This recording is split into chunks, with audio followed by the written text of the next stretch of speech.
Nah, kalau kemudian Trans Jabodetabeknya ini sudah jadi, yang sekarang ini kita bangun rute-rute baru, saya yakin orang juga akan secara rela berubah dari transportasi publik pribadi ke transportasi publik.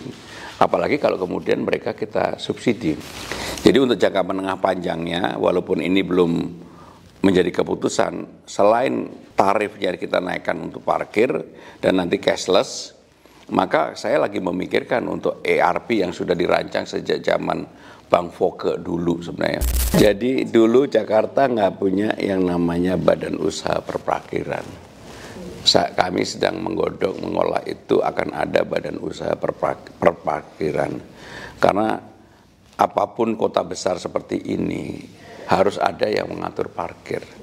Sekarang ini memang parkir salah satu problem kita. Yang dulu pasti sering ke Blok M, kalau sekarang datang ke Blok M kaget. Karena memang kita tata betul, termasuk pedestrian, termasuk restoran-restoran, termasuk ada tempat yang di bawah yang kemarin baru kita resmikan yang dibuat oleh arsitek namanya Arka ya.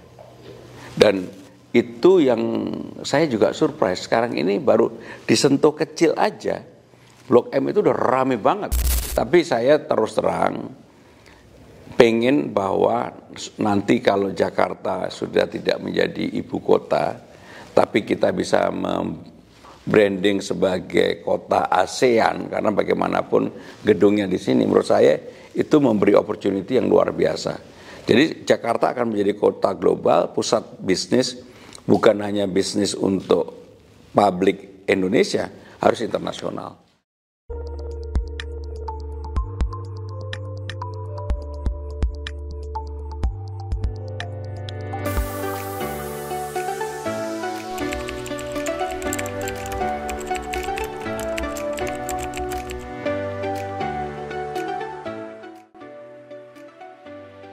Apa yang akan saya lakukan dan menjadi prioritas utama di dalam membuat Jakarta selama 5 tahun ini?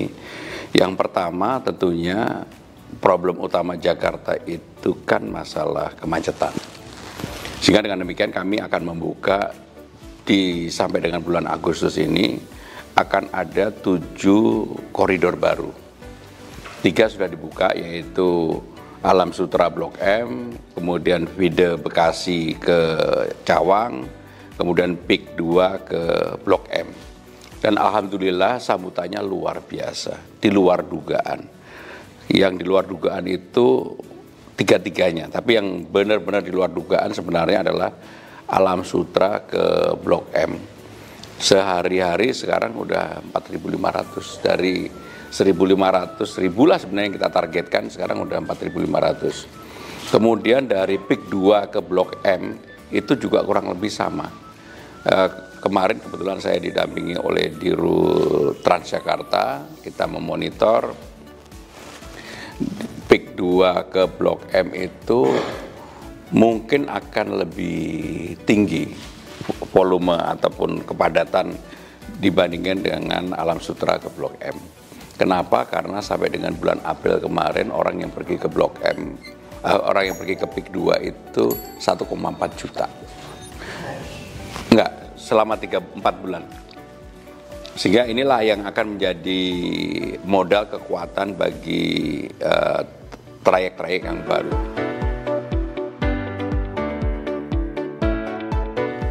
Dalam waktu dekat kita juga akan membuka dari Depok ke Kuningan. Kemudian nanti akan ada lagi dari Bekasi ke kota, termasuk ke Kuningan, sehingga memang akan ada hub-hub baru. Kenapa ini dilakukan? Karena nggak mungkin menangani Jakarta itu tanpa merubah karakter orang untuk berpindah dari kendaraan pribadi ke kendaraan umum. Karena sebenarnya transportasi di Jakarta sekarang ini sudah relatif lebih baik. Fasilitas dan sebagainya saya sudah mencoba hampir semuanya. Termasuk Jaklingko yang dulu kurang, sekarang menurut saya udah cukup baik. Nah, kalau kemudian orang ini akan berpindah dari transportasi pribadi ke transportasi publik, menurut saya akan membuat penurunan kemacetan yang signifikan. Sekarang ini sekitar 21% Mas yang orang sudah full sepenuhnya menggunakan transportasi publik, yang full sepenuhnya. Nah, saya mentargetkan dalam waktu 5 tahun ini mudah-mudahan bisa di atas 35% yang udah full sepenuhnya naik transportasi publik. Jadi problem utama kita itu di pagi hari sama di sore hari ketika sekitar 3,8 sampai dengan 4 juta orang yang datang ke Jakarta dan yang kembali ke kediamannya masing-masing. Nah, sekarang ini kan saya udah menggratiskan untuk Transjakarta, MRT, LRT orang warga Jakarta 15 golongan. Nanti kami juga akan dalam jangka menengah ini untuk warga di luar Jakarta juga akan kami gratiskan selama mereka naik yang kita sebut dengan Trans Jabodetabek. Sehingga tidak Transjakarta lagi, tapi akan menjadi Trans Jabodetabek. Mau tidak mau parkir pasti harus menyesuaikan. Sekarang ini kan parkir kita itu udah 15 tahun nggak pernah berubah. Jadi kenapa kemudian salah satu akar masalahnya orang lebih nyaman naik kendaraan pribadi karena parkirnya murah, kemudian karena jalan tolnya sekarang ini ditambah terus, dan juga yang paling utama adalah itu tadi, mereka rata-rata sekeluarga itu menggunakan kendaraan pribadi, kemudian kan kami sudah melakukan uji coba, Mas. Setiap hari Rabu semua ASN kita wajibkan untuk naik transportasi publik. Ternyata ada kenaikan penumpang setiap hari itu, setiap hari Rabu di atas 100.000. Padahal ASN kita itu 62.000. Kenapa kemudian menjadi naik di atas 100.000? Kan dengan keluarganya. Nah, kalau ini bisa kita lakukan, karena ASN di balai kota ini kan semuanya gratis, mau kemana aja gratis. 15 golongan termasuk ASN, TNI, Polri, mahasiswa, dan macam-macam, lansia, difabel, dan sebagainya.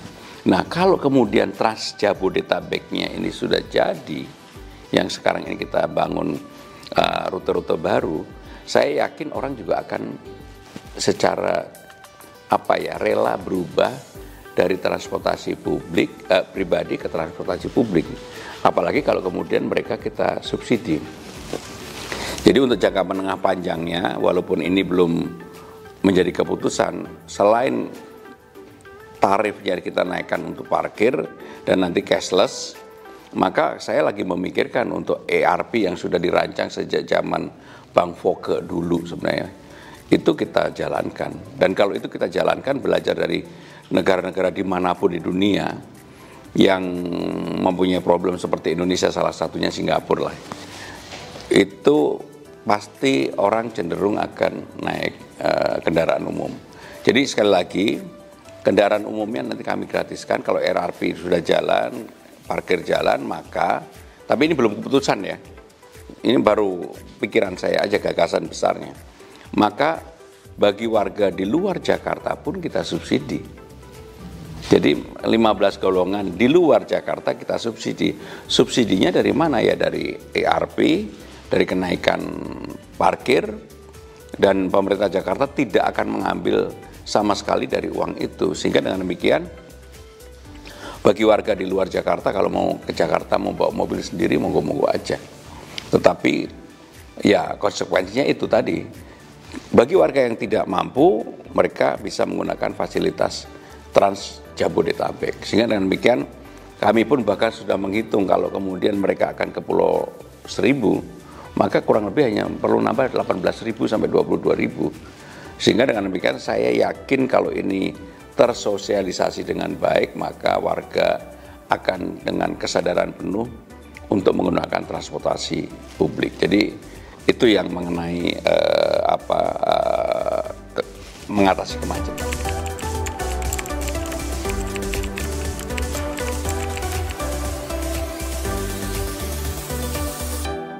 Jadi gini Mas, ada yang kita sebut dengan park and ride. Jadi park and ride itu memang tempat untuk parkir kendaraan warga yang akan menggunakan Trans Jabodetabek. Bayangan saya adalah konsepnya gini, orang keluar dari rumah nggak boleh lebih dari 100 meter, maka ada kendaraan sporting. Jadi Jaklingko itu tidak lagi hanya di dalam kota Jakarta, tapi yang namanya Jaklingko itu ada di luar yang melayani itu. Misalnya, kebetulan saya tinggal di Jati Bening Estate. Keluar dari Jati Bening Estate kan saya harus naik mobil atau kendaraan pribadi, naik motor atau naik sepeda ke tempat yang kemudian saya bisa nyambung ke transportasi Trans Jabodetabek tadi. Nah, yang seperti ini feedernya itu menggunakan yang disebut dengan kayak Jaklingko lah begitu. Dan kami sudah simulasi dan itu bisa. Jadi maka dengan demikian kalau itu bisa dijalankan, maka masyarakat itu mendapatkan kemudahan untuk mencari transportasi publiknya dari mana saja.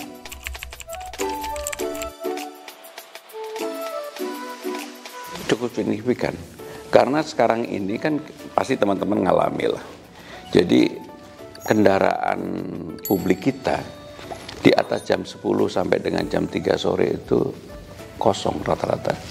Hanya nanti kenaikan sedikit ketika orang makan siang.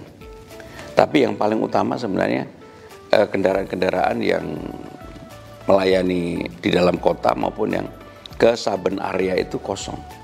Bahkan saya sudah mencoba sendiri yang namanya LRT, MRT kita. Jam 10, jam 9 lah bahkan, sampai dengan jam 3, jam setengah 4 itu relatif kosong.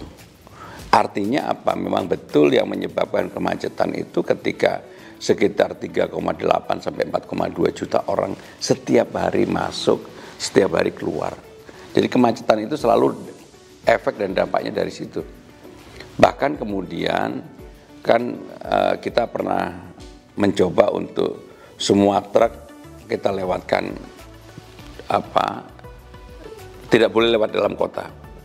Dulu kan langsung turun, sekarang kan udah kembali lagi. Karena memang volume orang naik kendaraan pribadinya tinggi banget, masih sekitar hampir 78% orang naik.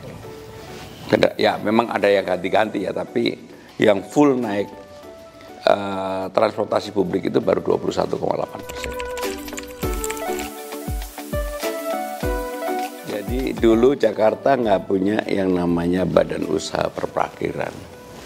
Kami sedang mengolah itu akan ada badan usaha perparkiran. Karena apapun kota besar seperti ini harus ada yang mengatur parkir. Sekarang ini memang parkir salah satu problem kita. Jadi tentang banjir begini, penanganan banjir itu paling utama adalah Ciliwung. 40% kontribusi banjir itu dari Ciliwung. Maka kenapa kemudian normalisasi Ciliwung itu menjadi prioritas saya. Kan dulu zamannya Ahok Ciliwung itu dikerjakan, kemudian ya mohon maaf gubernur-gubernur selanjutnya nggak dikerjakan karena memang akan ada sentuhan harus bebasin lahan dan sebagainya. Maka saya sudah menetapkan untuk normalisasi Ciliwung. Dan kami sudah mengeluarkan ada 14 penlok penunjukan lokasi, 3 udah saya tanda tangani. Jadi artinya untuk normalisasi Ciliwung itu menjadi prioritas utama. Karena disitulah 40% banjir itu terjadi. Tapi praktis dibandingkan dengan Bekasi dan Tangerang, kita ini sekarang jauh lebih baik. Kata kuncinya adalah pompa-pompa udah dipasang di mana-mana. Tadi pagi kita di Sunter C, kita meresmikan salah satu pompa yang kemudian mempunyai pengaruh yang signifikan di daerah Sintiong dan Sunter dan sebagainya. Kami udah memasang pompa yang baru hampir 500 pompa. Maka kenapa kemudian pas kemarin Idul Fitri itu sebenarnya banjir rob harusnya. Tetapi karena pompanya sudah siap, kemudian kita setiap hari sumber daya air dan Badan Penanggulangan Bencana Daerah membaca BMKG dan kita juga ada alat untuk monitor itu, maka cara penanganan banjir sementara ini menjadi harian. Contohnya, kemarin curah hujan kurang lebih 180. Kita juga exercise, kalau curah hujan 180 maka nggak akan banjir. Fasilitas kita bisa menangani itu. Tapi begitu di atas 200 pasti banjir. Maka begitu di atas 200 pasti banjir, pompa-pompa kita hidupkan, pintu air ada yang kita buka, sehingga sekarang udah menjadi tradisi kita. Termasuk kemudian kalau memang harus didorong ke laut, awannya kita dorong ke laut. Jadi beberapa kali kita sebenarnya melakukan itu. Sehingga dalam banjir yang waktu itu bersamaan Tangerang, Bekasi, Jakarta cuma 6 jam udah surut, Bekasi 3 hari, Tangerang juga hampir 2 hari. Artinya apa? Bahwa memang ada yang belum bisa kita atasi, tetapi secara garis besar kita tahu banjir yang disebabkan itu kan 3 hal. Kiriman dari atas, lokal, karena macetnya saluran dan sebagainya, dan banjir rob. Kemarin minggu lalu harusnya ada banjir rob, tapi karena pompa kita itu sudah 520-an. Begitu robnya naik, ya udah mau nggak mau ya dipompa, karena posisi Jakarta ini kan kalau rob lagi naik pasti di bawah permukaan laut gitu. Jadi itu yang kita lakukan. Tapi jangka menengah panjang, Ciliwung sebagai salah satu kunci untuk penanganan banjir di Jakarta.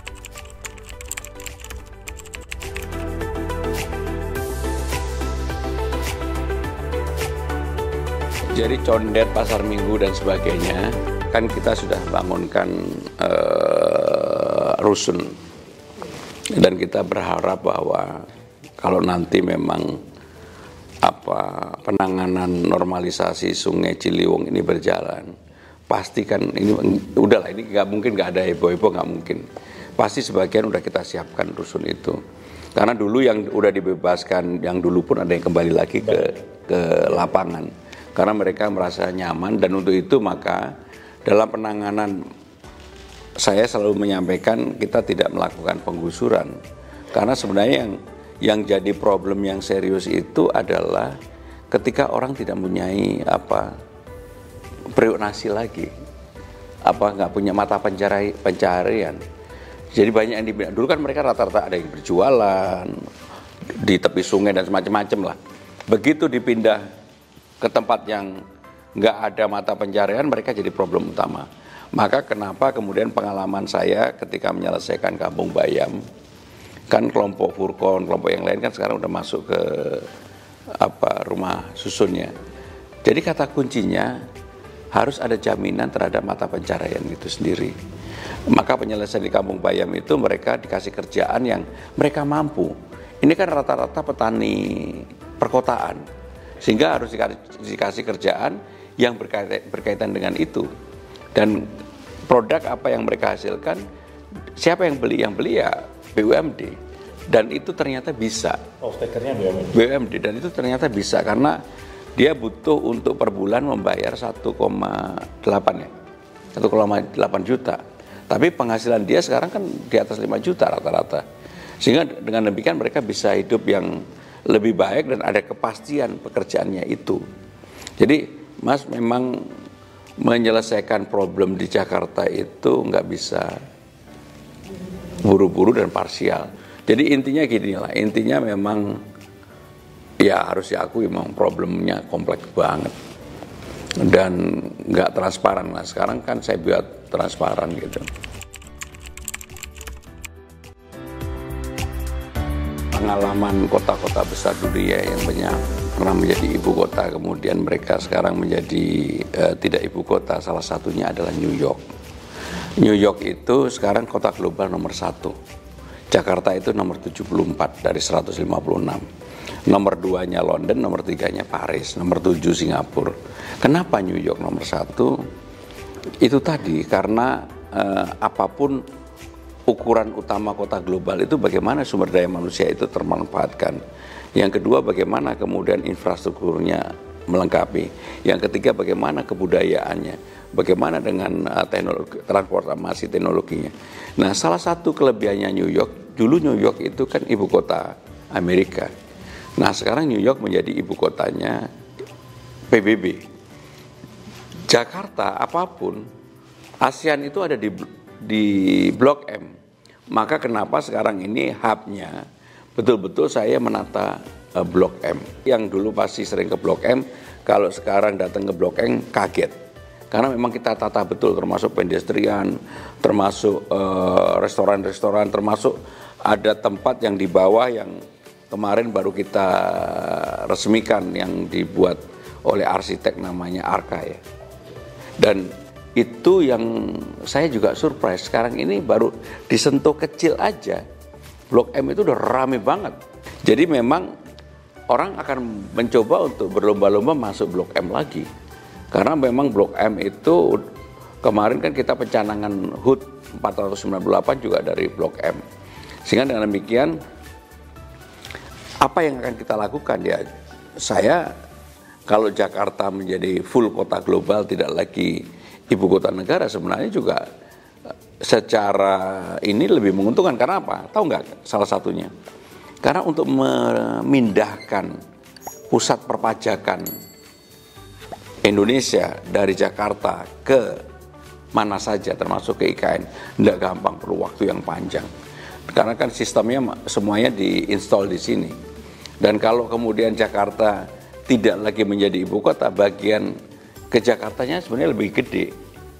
Bagi apa ya, kan ada sekian persen untuk ini, itu lebih gede. Tapi saya terus terang pengen bahwa nanti kalau Jakarta sudah tidak menjadi ibu kota, tapi kita bisa branding sebagai kota ASEAN, karena bagaimanapun gedungnya di sini, menurut saya itu memberi opportunity yang luar biasa. Jadi Jakarta akan menjadi kota global, pusat bisnis, bukan hanya bisnis untuk publik Indonesia, harus internasional. Ya, benchmarknya ke negara-negara kota-kota besar dunia. Kalau saya ya, sebenarnya harus ngejar Bangkok. Bangkok itu kota global nomor 47. Jakarta sekarang ini nomor 74. Penduduk kita sama Bangkok sebenarnya kurang lebih sama. Hanya memang kalau di pagi hari kita lebih banyak. Bangkok itu sekitar 9 sampai 10-11 juta lah. Kita kan kalau warga dari mana-mana udah datang siang hari kerja itu hampir 14 juta, Mas. Sehingga dengan demikian benchmarkingnya adalah Bangkok. Kenapa Bangkok? Kurang lebih kulturnya juga sama. Mengandalkan apa? Mengandalkan kemampuan budayanya, mereka bisa. Dan saya yakin pasti bisa.